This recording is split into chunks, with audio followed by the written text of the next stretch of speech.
Hey guys, how's it going? I want to take a minute and I'm going to go over with you a few different things that you might want to try and remember about triangles from things you've done in years past. So, first off, a triangle we know is a three-sided shape, but let's talk about some different types of triangles that you might see.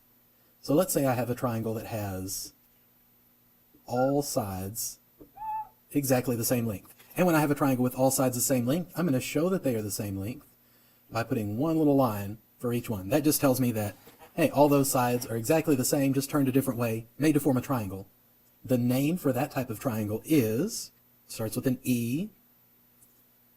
If you said equilateral, you are correct.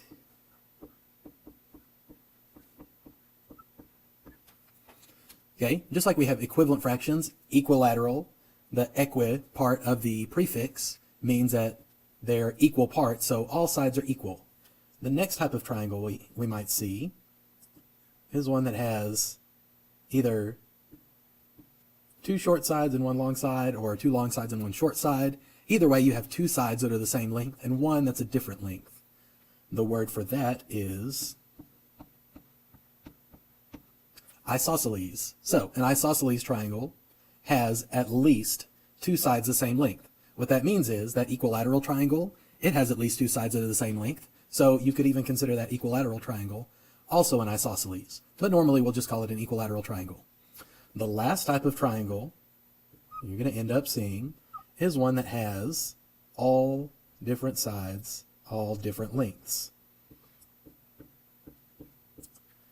And it won't always have the 1, 2, and 3 lines to show the different lengths, but it's just a different way to show you for sure that this side is one length, this other one's a length, and you have a third as well. That type of triangle is a scalene. Okay, so all of this is going over triangles and talking about the lengths of their side. So that would be side length classification.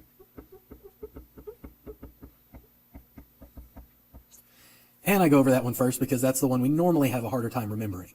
The next we normally remember a little bit better. So that equilateral triangle, that isosceles, if you look at the angles for these and ask, are the angles for that triangle greater or less than 90 degrees?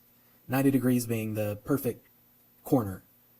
So I'm looking at those, and I'm pretty sure those are less than 90 degrees. So that is going to be an acute triangle. And an acute triangle has all the sides less than 90 degrees. The next one will look something like that, and it will normally have a box down there in the bottom. What that box means is that is exactly 90 degrees, otherwise known as a right angle.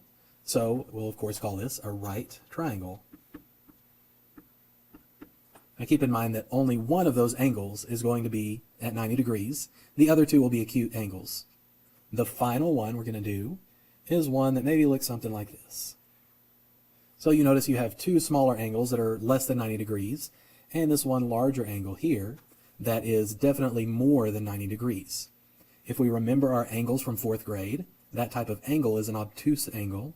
So once again, we'll call it like we see it. It has one obtuse angle, so we will call that an obtuse triangle. So, as you look, you have side length classifications. These will be your angle classifications.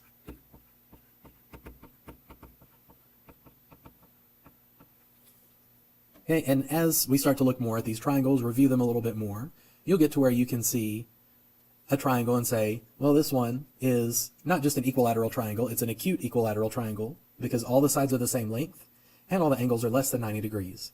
This one right here, if I put a little box down in the corner, then it would be a right scalene triangle.